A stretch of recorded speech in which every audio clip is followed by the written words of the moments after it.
Charged with reviewing and deciding an application for an interpretation which has been submitted in accordance with the requirements of law. And I want to begin by expressing my gratitude to each and every one of you for taking the time to be here to observe the hearing and to participate in the hearing. The board values any inputs and concerns you wish to express. However, I urge everyone to remember the importance of civility and respect in this meeting, this evening, and during the entire hearing process. Hearings on applications are a forum in which the applicant presents its case, and interested parties and members of the public have the opportunity for open and respectful dialogue with the board through questioning witnesses and expressing your positions and thoughts at the appropriate time. We encourage you to ask questions of the witnesses and to express your thoughts, and only through maintaining a respectful and a civil tone. Good evening. My name is John Drill, and I'm the Board of Adjustment attorney. My job is to represent the board in all matters during the 2023 year, which of course includes during the hearing which will commence shortly on the application submitted by the NAR Group for an interpretation that its proposed cannabis cultivation facility is an agricultural use and a permitted farm on its property located at 62 Anthony Road and designated on the Township tax map as Block 57, Lot 23. I want to stress that my job is to represent the board, not the applicant, not any objectors, not members of the public. My job is to give the board legal advice, not to make rulings that the board or any participants must follow, and not to direct the board to take any action. I give the board advice, and the board makes rulings. Members and 2 alternate members. Yet this evening, you can see there's only 4 members sitting. The reason for this is because one member, Bruce Terzulli, and I'm going to butcher these names, Terzuolo, resigned from the board, and 2 regular members, the board's chairman, Wayne Emberly, and regular member, Mike Iannese, thank you. And 2 alternate members, Brandon Staton and Derek Van Doren, have recused themselves from hearing the NAR application for this interpretation based on legal advice rendered by me. Specifically, I rendered legal advice that these 4 members should recuse themselves from hearing the NAR application out of an abundance of caution to avoid even the appearance of a conflict of interest due to each of them signing a petition against the proposed NAR cannabis cultivation facility prior to the previous application being heard by the planning board. All of this has already been announced on the record by me during the board's August 23 meeting, but I wanted to say it here on the record in case anyone was not aware of it, because I'm looking out in the audience. It's probably 100 people, and I can tell you, if there were 5 people at the August 23rd meeting, there were a lot. Thus, the board this evening is composed of 4 members, but these 4 members constitute a quorum under the municipal land use law, which allows the board to hear an application for an interpretation. The 4 board members are Vice Chair Karen Zatika, who will be chairing the meeting in Wayne's absence, and regular members Tom Sachs, Derek Porcino, and Katie Devine. So that's the first thing. On September 11, 2023, Attorney Gary Cuccieri, who represents the objector entity Save Lebanon Township Coalition, and anytime I mention that now, I'm going to say SLTC for short, sent a letter to the board requesting an adjournment of the hearing for this evening. Later on September 11, 2023, and by the way, Attorney Cuccieri, if no one recognizes him, put your hand up. That's Gary Cuccieri right there sitting in the front row. Later, on September 11, Attorney Donna Jennings, who represents the applicant. Raise your hand. That's Donna Jennings, who represents the applicant. NAR, I'm going to call them NAR, anytime I mention their name, sent a letter opposing the request for the adjournment. Both letters were forwarded by me to the 4 sitting board members, and the board members have read the letters.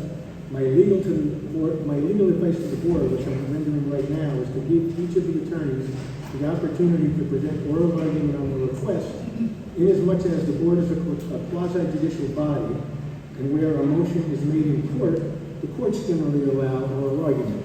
If either attorney wishes to present oral argument, my further advice is to hear oral argument from Mr. Cuccieri first, because he made the request, and then hear an oral argument from Ms. Jennings second, because she then filed opposition. And the basis for that advice is also related to the board being a quasi-judicial body, and that is how courts generally handle oral arguments in court. Said, during the oral argument, depending on what the board wants to do, I may end up rendering further legal advice that the board go into a brief closed session, and we will leave this room so no one has to leave their seats, to obtain attorney-client privilege confidential legal advice in the event I believe confidentiality is required in order for me to exercise my ethical duties as a lawyer. And that's an exception to the Open Public Meetings Act, which allows me to give the board legal advice if I believe, if I gave the advice in public, I could not ethically fulfill my duties. In the event I render such advice, the board's going to have to decide whether to accept my advice and make a motion to go into closed session. In the event the board goes into closed session, and you'll see me doing this throughout the hearing, I'm always trying to stay a couple steps ahead. What if, just to lay out what may happen so no one's surprised. In the event the board goes into closed session to obtain the attorney-client privilege advice from me, in the event I believe attorney-client privilege advice is necessary. Madam Chair, thank you, board members, and as indicated by Mr. Drill, I represent Lebanon Township Coalition, which I will also refer to as SLTC, a nonprofit corporation which has objected to the application before you tonight. I believe you've all read and seen and read my submission on September 11, 2023. Yes. They have, yes. I am not going to read that into the record because presumably it is in the record. This is a request for a continuance based upon a lawsuit that was filed against SLTC and 3 of its trustees, Richard Webb, William Bone, and Robin Davidson. We are requesting a continuance because, in our view, and we hope the board shares that view, this is what's referred to in the law as a SLAP suit, meaning a strategic lawsuit against public participation. Now, as I mentioned, I am not going to read my letter into the record, but I think it's important for this proceeding for me to read a provision or a section of the Cox Treatise, which I know you're familiar with, New Jersey Zoning and Land Use Administration, which explains what a SLAP suit is. And it's contained in my letter on page 2. Typically, a land use applicant who chooses to retaliate against an objector to the application does so by filing lawsuits alleging claims such as defamation or tortious interference with respective business advantage. And in particular, in the lawsuit that was just filed, that lawsuit claims interference with respective economic advantage. Moving on, such actions, which have been dubbed SLAP suits, strategic lawsuits against public participation, are disfavored because of the chilling effect that they have on the willingness of other citizens to participate in the process of local government and public planning. Moving on, SLAP suits are a means by which commercial interests seek to quell effective opposition. In other words, protesting citizens are sued into silence. Ultimately, prevailing in the litigation is not the point. Rather, the litigation exercise is undertaken in order to impose upon these citizens the expense and burden of defending a lawsuit. This phenomenon is consequently viewed as a serious and significant threat to the free, open, and vigorous debate on public issues that the courts have so scrupulously protected as a bedrock principle of the First Amendment, as an imperative to a democratic form of government. The lawsuit which has been filed, and I'm not going to go into the merits of it, that's for the courts, is such a SLAP lawsuit. While we're testifying, out of the fear And I can tell you clearly, this lawsuit strikes fear to people for not doing that, taking that effort. For my client in particular, the SLAP suit has created chaos. Its trustees, members, supporters, or anyone else who may speak with regard to these applications are now in such fear that they could be sued for millions of dollars as alleged in the suit. What's significant also is the timing of the lawsuit. As mentioned a moment ago, this suit was filed just last week. Curiously, it was filed just hours before Governor Murphy signed into law an anti-SLAP legislation to protect the rights of people in such circumstances. To try to involve me in some sort of impropriety that this applicant alleges. And obviously it's an effort to prevent me from representing SLTC. You should know that the way the complaint reads and the claims that are presented in it, particularly the allegations, involve conflicting interests among SLTC and the three trustees I talked about.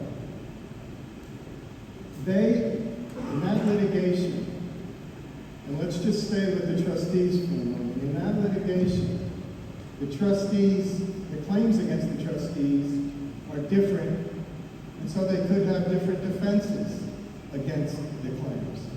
And of course, they're the trustees of SLTC, so in a sense, quite frankly, I'm uncertain whether I would be able to continue to represent SLTC based upon professional and ethical reasons. In fact, I've submitted a request to obtain a formal opinion on that question, and I'm awaiting a response. Who did you make that request with? I made my request to my legal malpractice carrier. In fact, I spoke to them today. I submitted information related to the case, the complaint itself.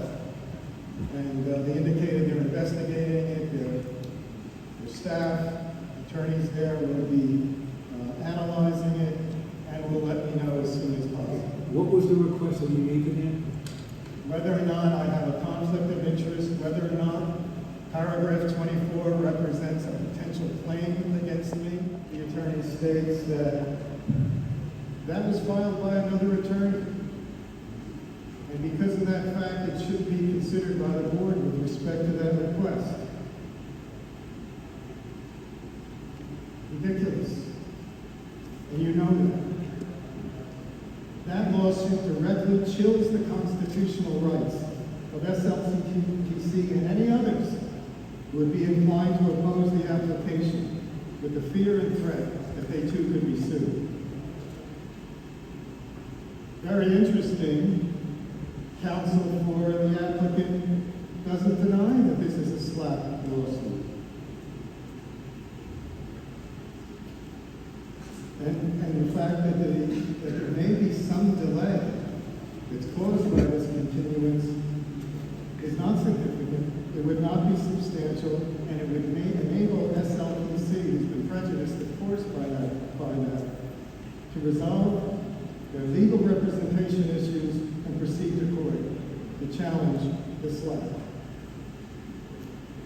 And let's keep in mind, if this applicant argues that, well, they can't be held up by this request, let's not forget, they could have come before this board more than a year ago and request an interpretation or a use variance. And they chose not to do that. And in my experience with this applicant, that was a tactical measure.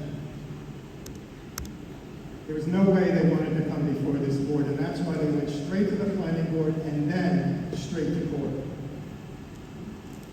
The counsel for the applicant also has a suggestion that, well, the hearing could go forward tonight, and the trustees, other members of SLTC, anyone associated with them could speak through me could submit questions to me if that were the case. Obviously, under these circumstances, that makes absolutely no sense, because under the present circumstances, I am unable to serve as their attorney at this time. There are a number of considerations to make by this board, but there's one that's maybe more significant than any other. It's a revealing statement made in counsel's letter to the Lennar that stated the following in effect: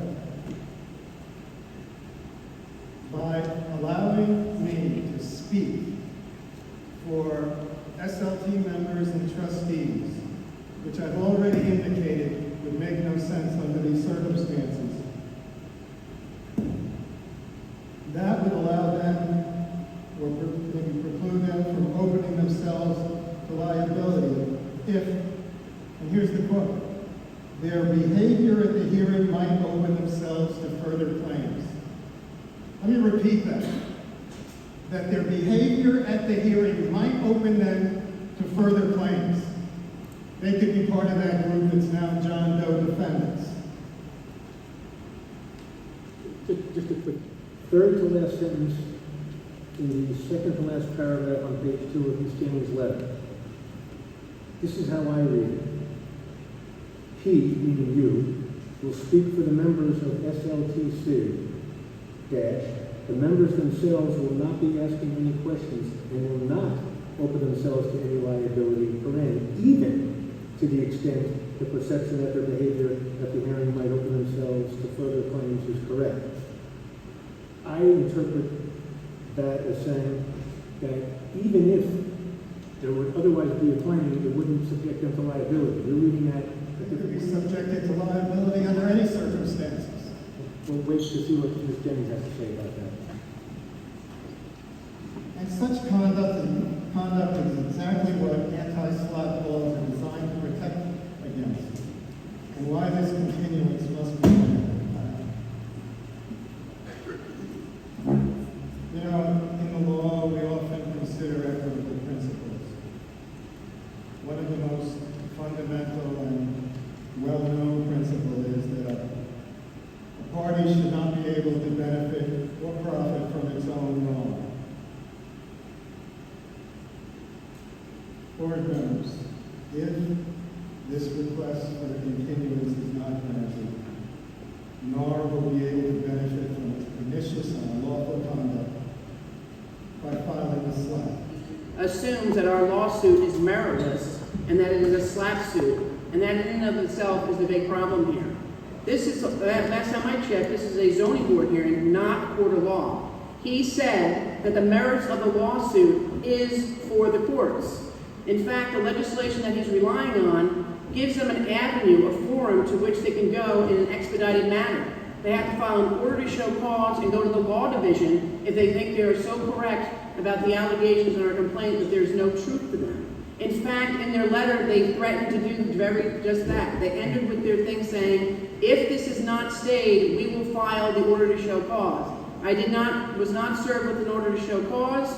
I was not called by the court to come into court, and therefore they have not availed themselves of the very forum that our state legislature gave to them. They did not in that legislation say, go to the planning board or the zoning board meeting, let them decide whether it's a SLAPP suit. I don't think most of you are lawyers, so I'm not really sure that you would be qualified to look at the merits of the complaint and decide without any discovery or testimony or exhibits as to whether or not the lawsuit filed on behalf of my clients by another firm, those allegations are valid.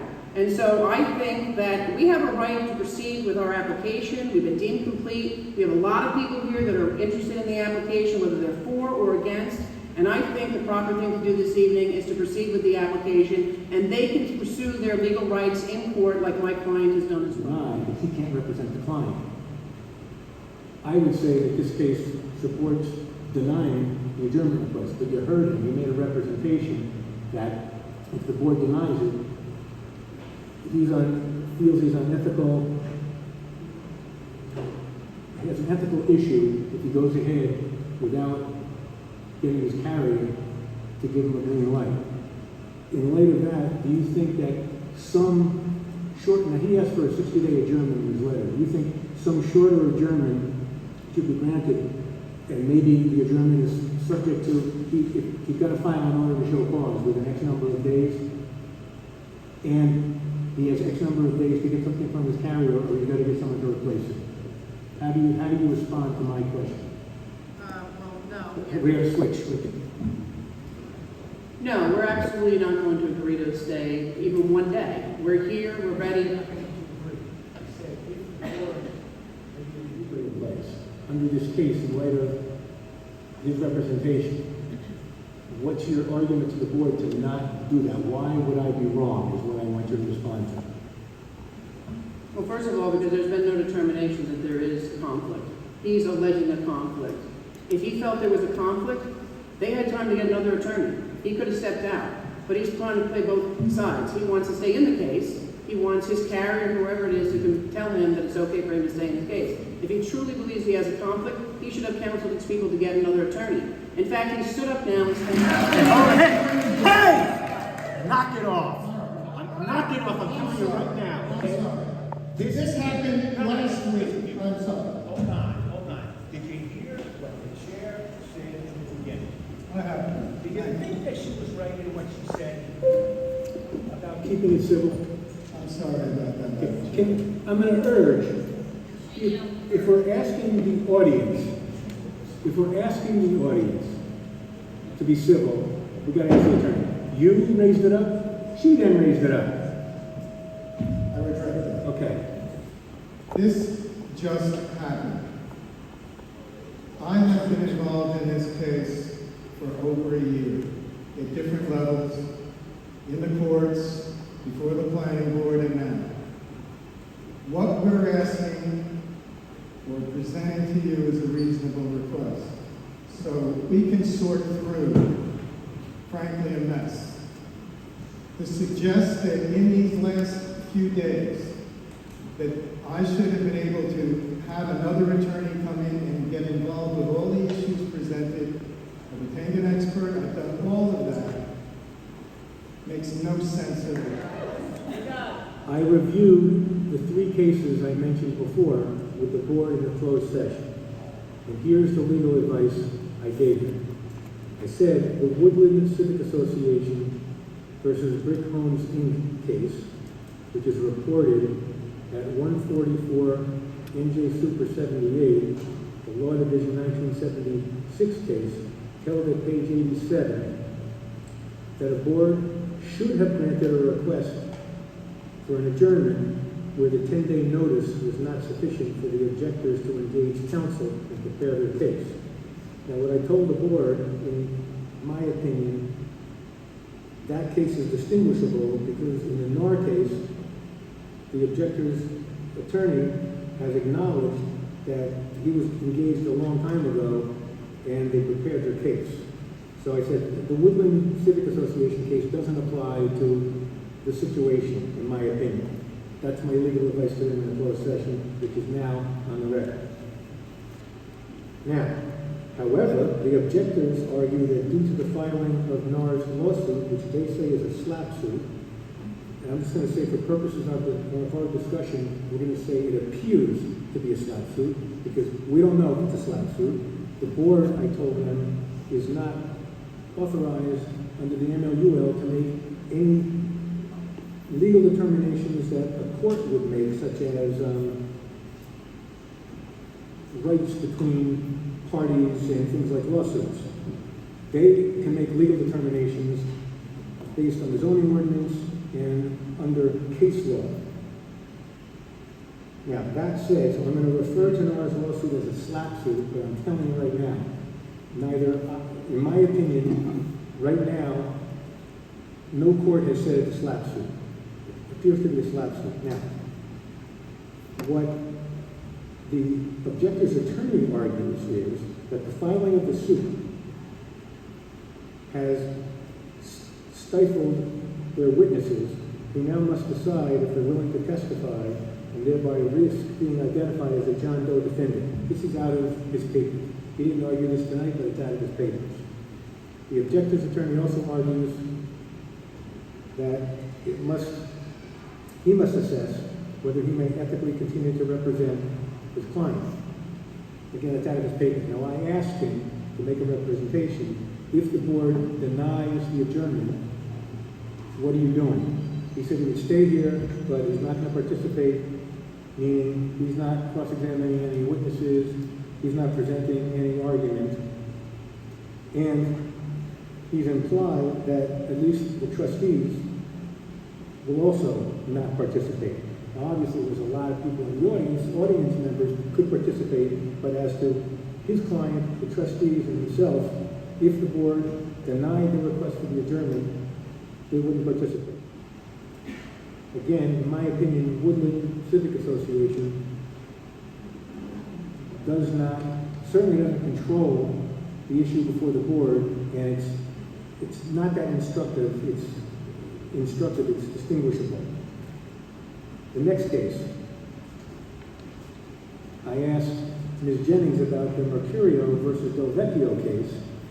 That's reported at 285 NJ Super 328. That's the Appellate Division 1995 case.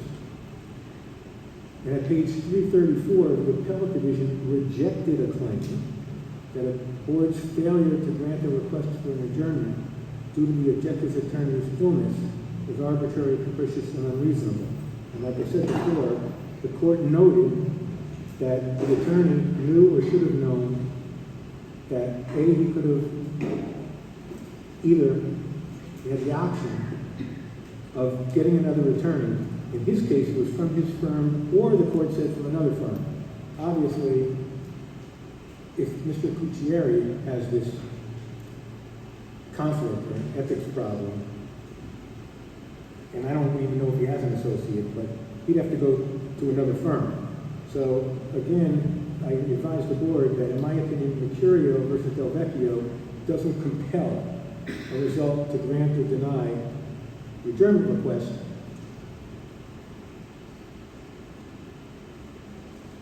That leaves us with the last case, Witt versus Borough of Maywood.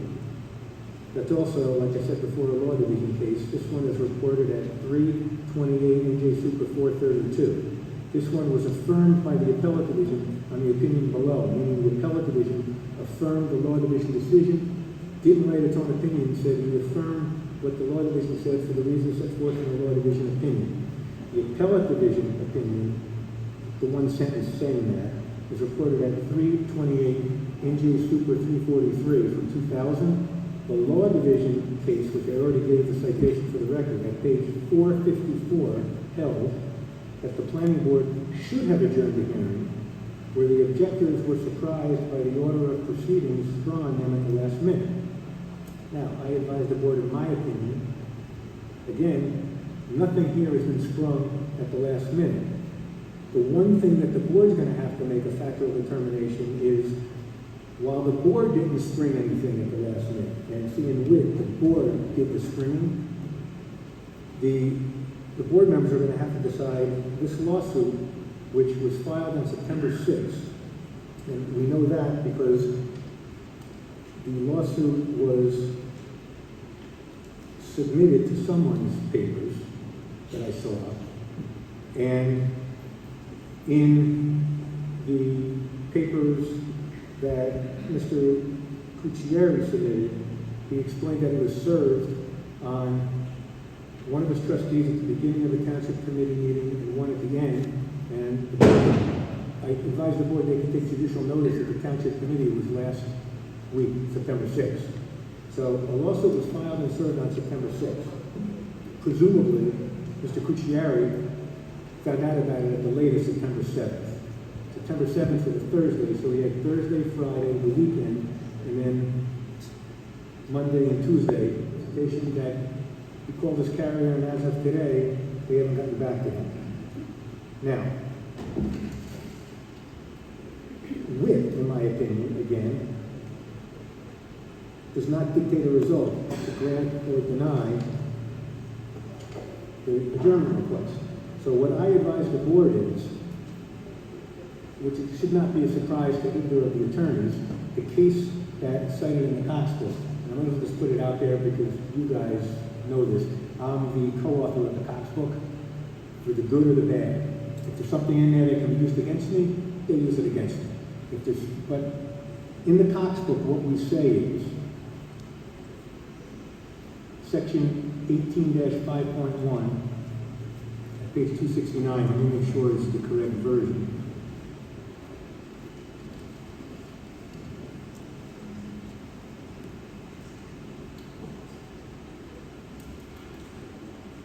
It appears to be the correct version.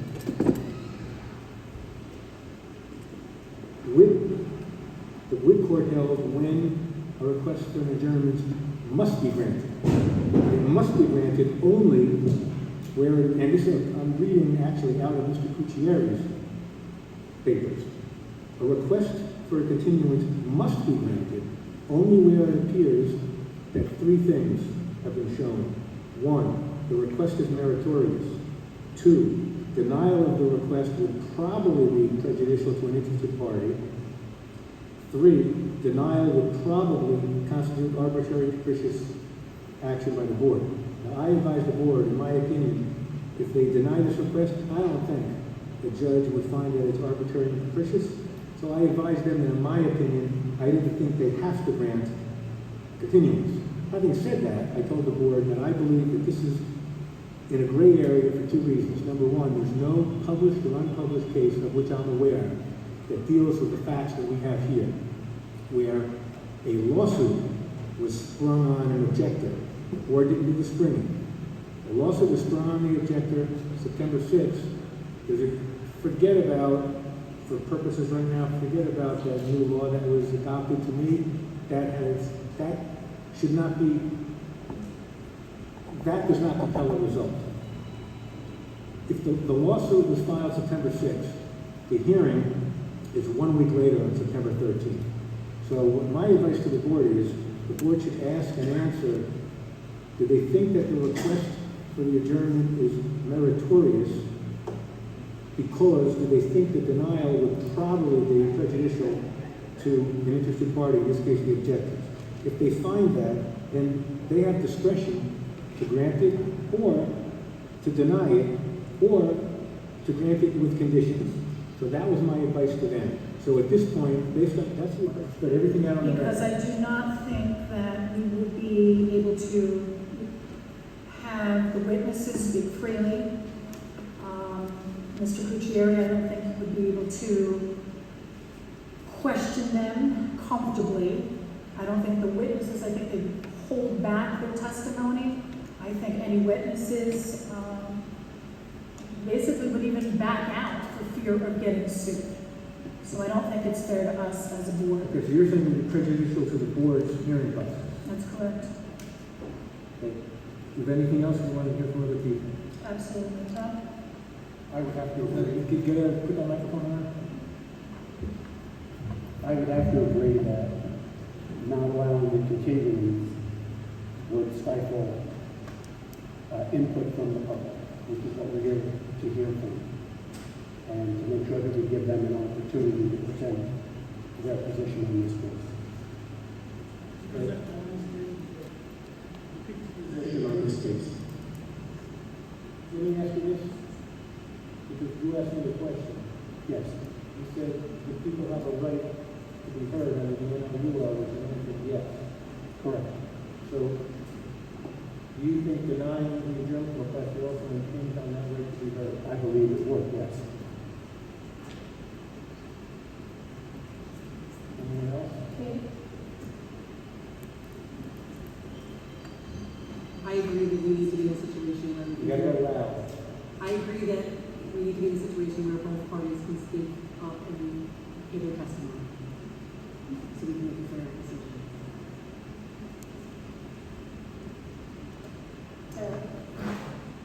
I would agree with my other board members. We need to hear from SLTC, NAR, and the public tonight. We can't hear from SLTC. We can't judge accurately. Okay, let me ask you, are there any, first of all, what sort of adjournment? The papers ask for 60 days. Also, what sort of conditions, if any, would you impose? Let me just, I checked with Gail had reserved the high school, this room, for October 11th, for November 8th. I figured this hearing would take 2 hearing sessions. I figured the applicant would be able to present their case tonight, the their witness cross-examined. I could have been overly optimistic. Maybe that would have gone to a second hearing session, but I felt that there was no way that the objector was going to be putting on their case tonight. Now, October 11th, can all the board members make October 11th? Yes. Okay, so if the board wanted to make an adjournment to October 11th, that's not possible because you won't have a quorum. November 8th is the other date that Gail had to Jim. Is everyone available on November 8th? Yes. Yes. Okay, now, if the board believes it should grant the request for the adjournment, and if the adjournment date is going to be November 8th, what conditions, if any, do you feel should be imposed for you to grant this adjournment request? Okay, I think 2 conditions should be met. I think first, file an order to show cause by Friday, September 22nd. Go slow on this, please. Okay, Representation, meaning Mr. Cucchier, if he doesn't hear back from the carrier with positive results by September 29th, he must seek out different representation of SLTC. he doesn't have to seek it out. They do. S, In other words, they'll have to get they have another to get a new attorney. attorney. Okay? Hold on.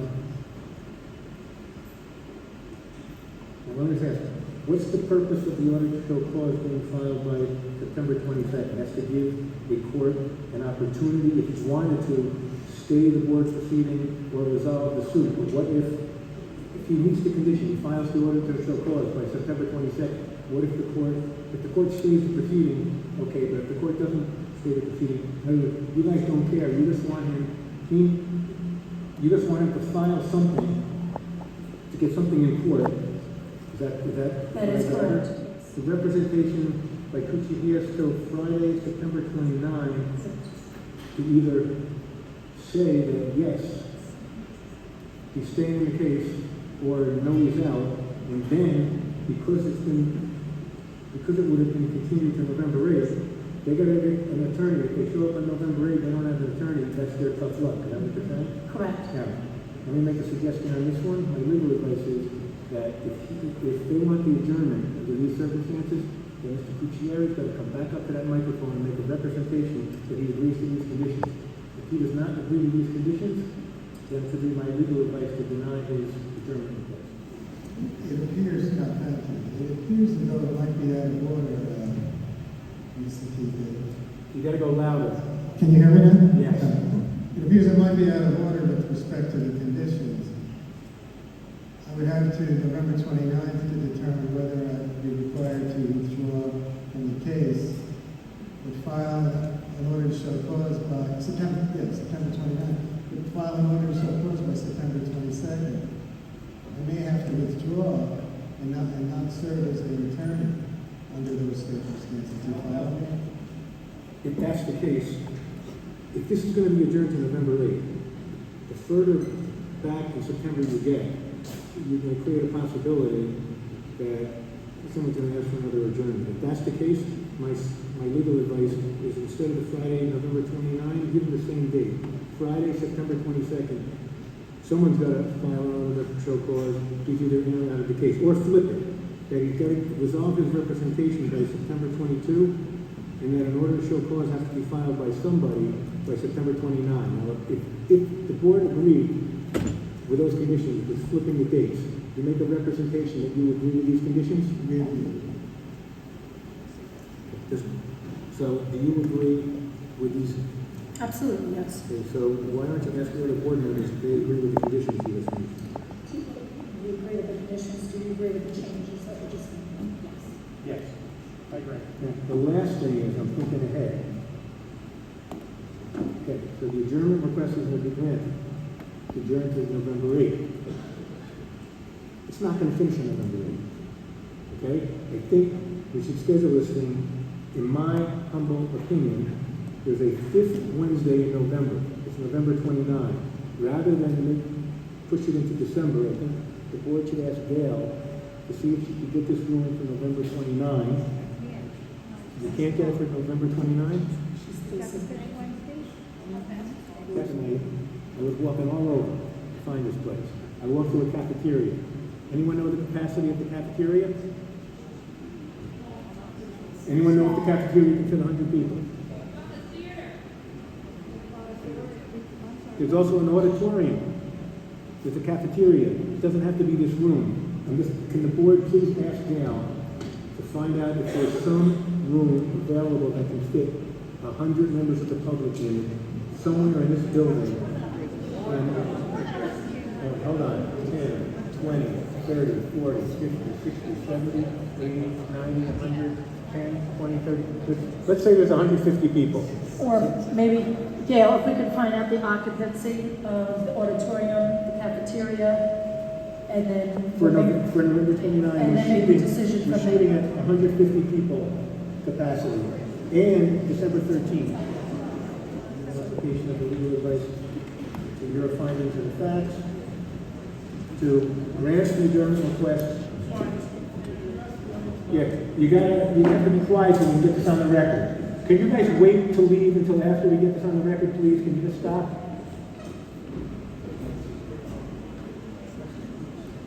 Make a motion. I'll make the motion. Okay. So the motion is going to be based on what you guys have said, to grant the adjournment request for the reasons already stated to November 8th. And also you're going to hopefully schedule a continuation on November 29, subject to Gail finding a place, but November 8th is this room, 7 p.m., subject to the two conditions, which are the applicant's attorney either gets a clearance from his carrier by Friday, September 22nd, to continue with representation, or if